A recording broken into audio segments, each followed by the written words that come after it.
wabarakatuh. Perkenalkan, nama saya Linda Nurahmawati dari kelas manajemen SDM semester 5 reguler. Di sini saya akan mereview jurnal 1 yaitu tentang menjadi sosiopreneur muda, potret dan dinamika mom sosiopreneur Sanggara ASI yang ditulis oleh Dewi Cahyani Puspitasari dari Universitas Gadjah Mada tahun 2018. Tugas review jurnal ini untuk memenuhi tugas mata kuliah manajemen kewirausahaan yang diampu oleh Bapak Dadang Priyono SMPA. Berikut review jurnalnya. Apa dan bagaimana sosiopreneur? Sosiopreneur atau wirausaha sosial yaitu hadirnya gerakan kewirausahaan sosial menjadi jawaban untuk memunculkan wirausahawan yang mampu mengidentifikasi cara-cara baru, mendirikan usaha baru untuk menghasilkan nilai-nilai sosial dan mengatasi beragam masalah sosial yang muncul di masyarakat. Dalam hal ini, pemuda menjadi penggerak dari gerakan kewirausahaan sosial. Mereka ini memiliki jiwa kewirausahaan tidak hanya berdasar pada kemampuan mereka mendirikan sebuah bisnis dan memperoleh keuntungan untuk dirinya sendiri, tetapi mampu menjalankan usahanya untuk kepentingan peningkatan keadaan sosial dan ekonomi masyarakat. Itu latar belakang. Pengembangan kualitas sumber daya manusia sudah tentu menjadi hal yang krusial dalam menekankan ketimpangan dan memanfaatkan momentum bonus demografi, salah satunya yaitu menjadi kewirausahaan. Situasi Indonesia saat ini yang membutuhkan entrepreneur skill untuk bisa menekan sekecil mungkin tingkat kemiskinan serta membuka peluang kerja baru sebagai solusi atas masalah sosial pengangguran. Menurut Muhammad 2017, kewirausahaan di Indonesia masih belum berkembang yang dapat dilihat dari data minat menjadi wirausaha baru 3,10%. Yang berwirausaha masih diperlukan upaya-upaya peningkatan minat dan membangun mindset wirausaha secara kontinu. Salah satunya adalah peran penting dari munculnya wirausaha sosial diharapkan dapat berkontribusi menciptakan lapangan pekerjaan, menghasilkan ide dan inovasi dalam menjawab masalah sosial di masyarakat. Keberadaan wirausaha sosial atau sosiopreneur memiliki peran dalam pembangunan ekonomi karena mampu memberikan daya cipta nilai-nilai sosial maupun ekonomi, yaitu yang pertama menciptakan kesempatan kerja, yang kedua melakukan inovasi dan kreasi baru terhadap produksi barang ataupun jasa yang dibutuhkan masyarakat, yang ketiga menjadi modal sosial, dan yang terakhir ada peningkatan kesetaraan atau equity promotion.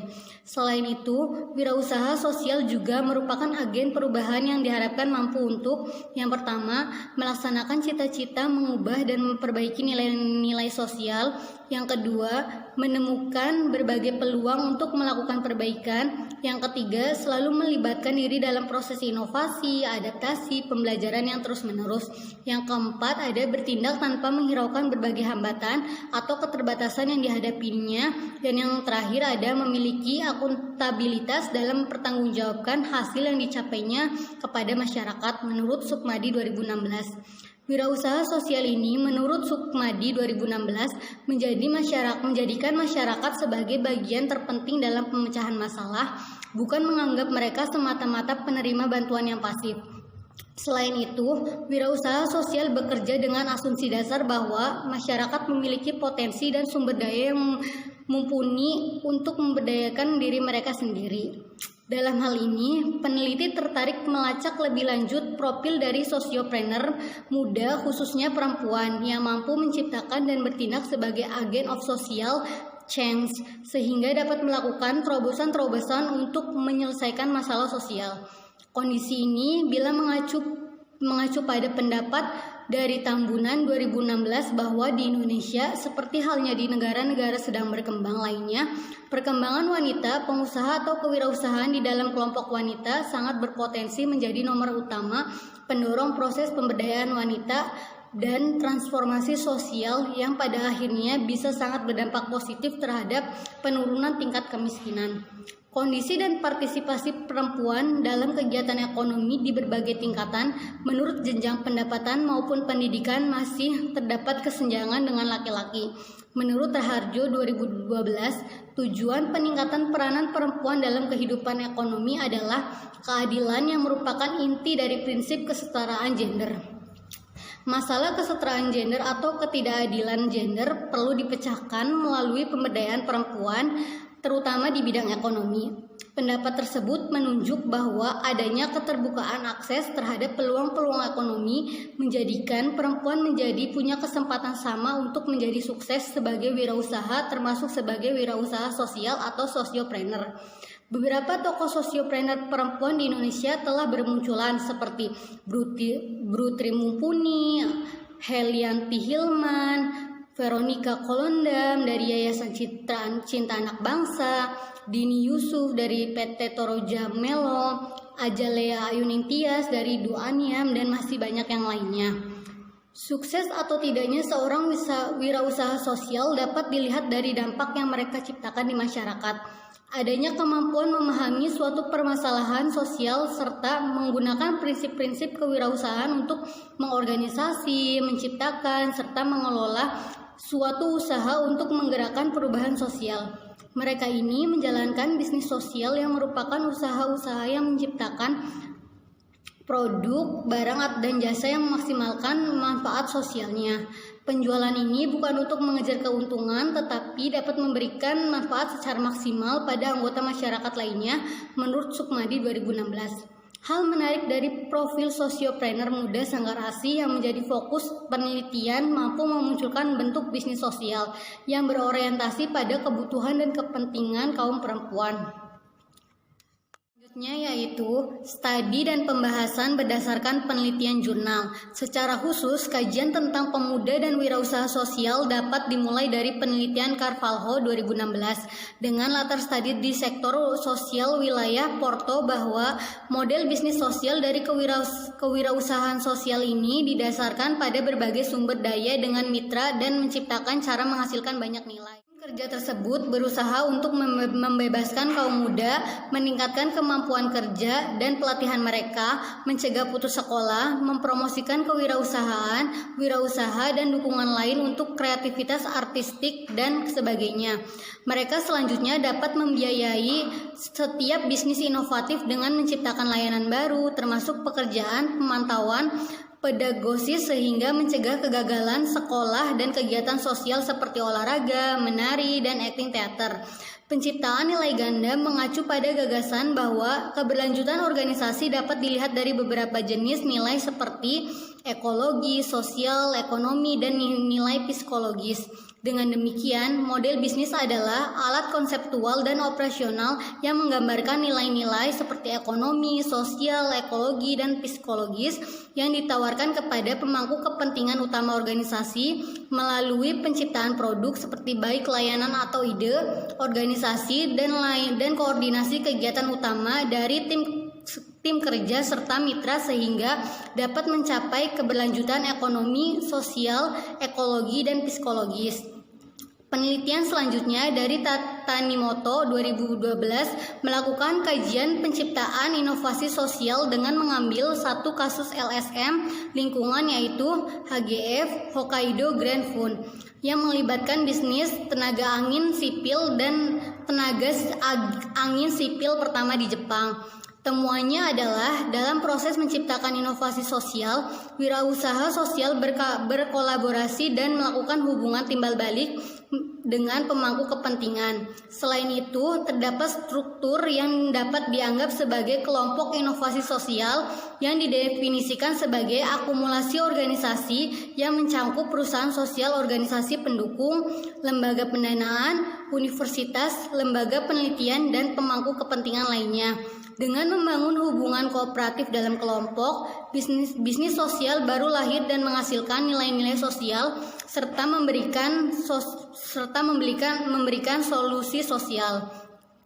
Peneliti melakukan studi awal untuk mengeksplorasi wirausaha sosial muda, khususnya perempuan, dalam menginisiasi ide dan gagasan, proses, dan dinamika perkembangan bisnis sosial rintisannya. Studi awal ini, peneliti harapkan dapat memberikan input bagi kajian kewirausahaan sosial di Indonesia yang digerakkan oleh pemuda, khususnya perempuan yang konsen menjawab problem, kebutuhan, dan aspirasi perempuan serta masyarakat melalui inovasi bisnis sosial Sanggar ASI.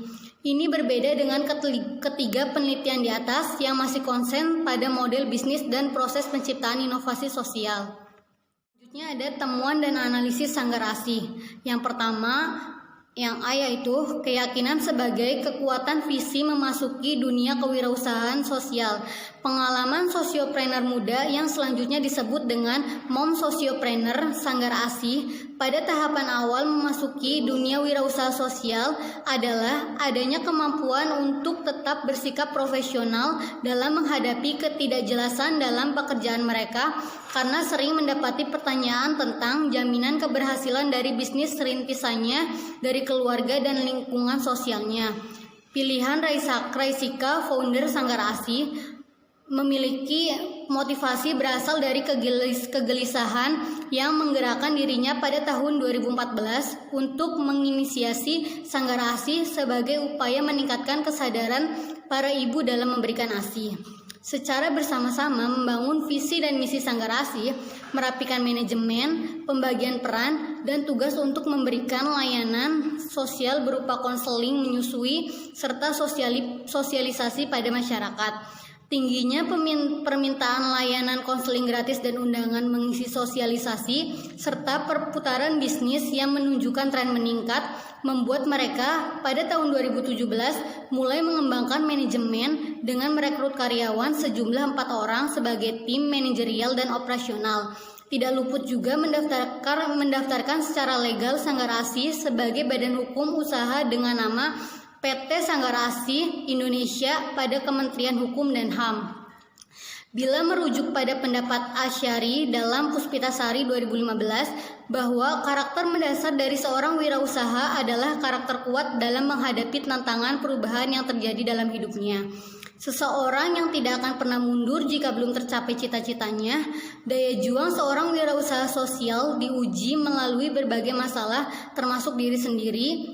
Tantangan baru bisa diterima dan dinikmati oleh seorang wirausaha. Karakter tersebut oleh Drayton dalam Bronstein 2006 dapat ditunjukkan dari siklus hidup wirausaha sosial 4 tahap. Yang pertama yaitu masa magang. Masa magang adalah suatu periode panjang ketika para wirausahawan mendapatkan pengalaman, keterampilan, dan kepercayaan yang diperlukannya untuk membawa perubahan besar. Yang kedua ada peluncuran. Peluncuran adalah periode awal ketika para wirausahawan mulai menguji dan membuktikan gagasan-gagasannya.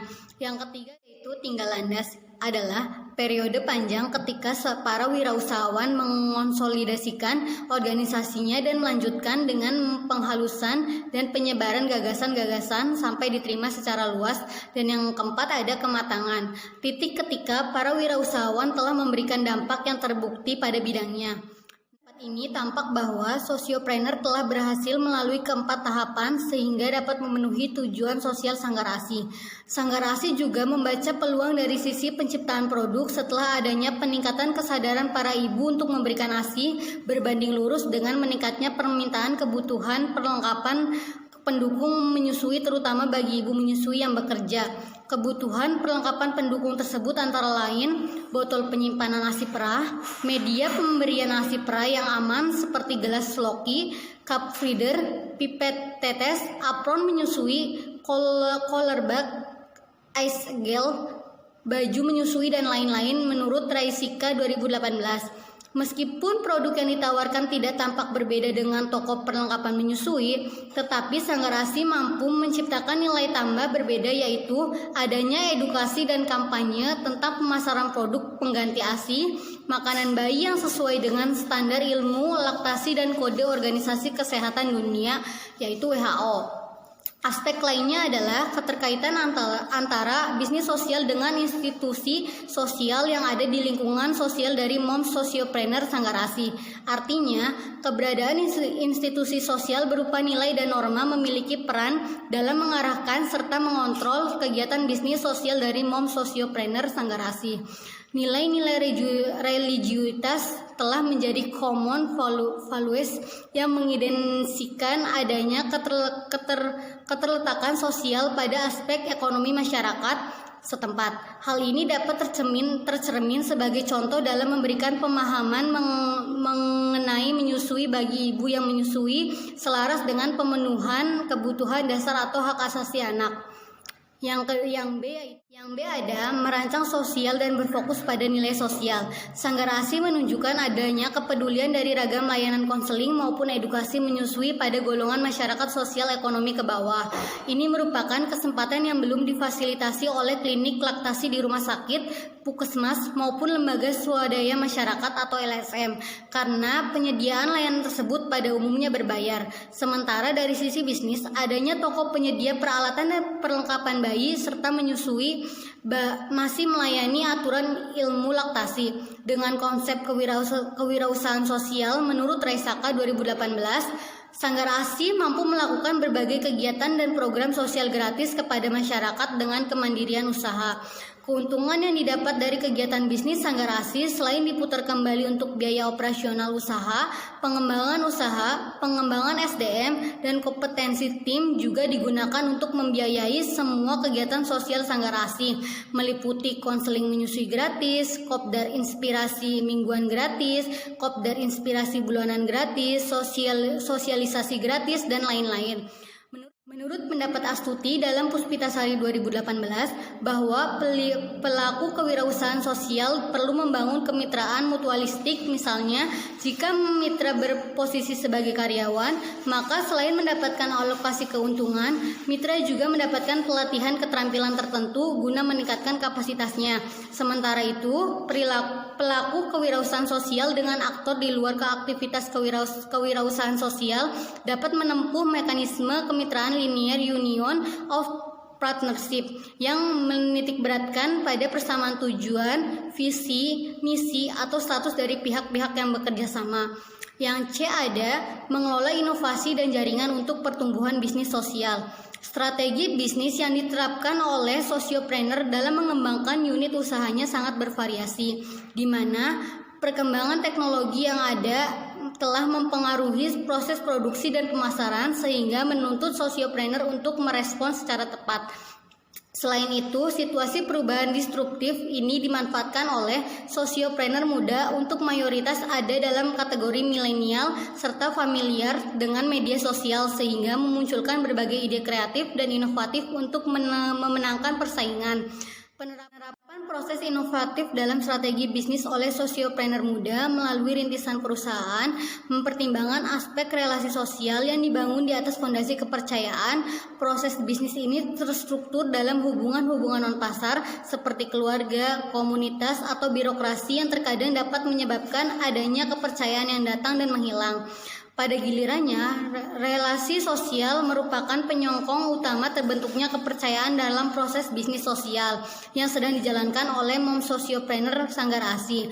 Aspek penting dari inovasi merupakan kelanjutan dari penemuan dan kegiatan inovasi merupakan penciptaan nilai yang melibatkan peningkatan teknologi.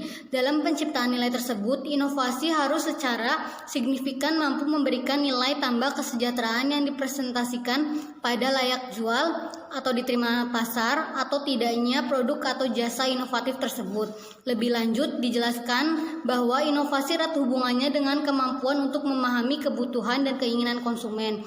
Upaya Sanggar ASI dalam mendekatkan bisnis sosialnya dengan masyarakat melalui pemanfaatan teknologi informasi berbasis media sosial Instagram yang diikuti oleh 4.082 followers karena menginisiasi kewirausahaan sosial pertama di Indonesia yang mendukung pengasuhan alami, ASI, dan menyusui.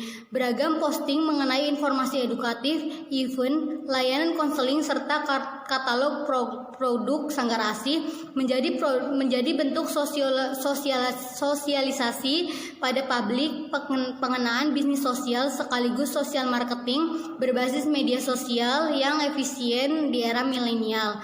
Upaya dari sosiopreneur Sanggar ASI untuk menata struktur unit usaha, sumber daya manusia, dan hubungan relasional yang dimilikinya untuk pertumbuhan bisnis sosial. Posisi sosiopreneur untuk aktif dan kreatif dalam membangun jaringan kerja dapat mendukung keberlangsungan unit sosial rintisannya. Hal ini sesuai dengan pendapat Granovetter dalam Acuan 2013 bahwa asosiasi bisnis dapat menjadi yang pertama ada sumber solidaritas, moral ekonomi, struktur wewenang, struktur kepemilikan, dan hubungan dengan instansi keuangan, serta hubungan dengan negara. Dengan demikian, sosiopreneur sebagai aktor ekonomi mengambil tindakan di dalam area sosial ekonomi yang mempengaruhinya untuk tidak hanya mempertahankan bisnis sosialnya, tetapi juga membangun aliansi kerjasama. Review jurnal dari saya, kurang lebihnya mohon maaf. Wassalamualaikum warahmatullahi wabarakatuh.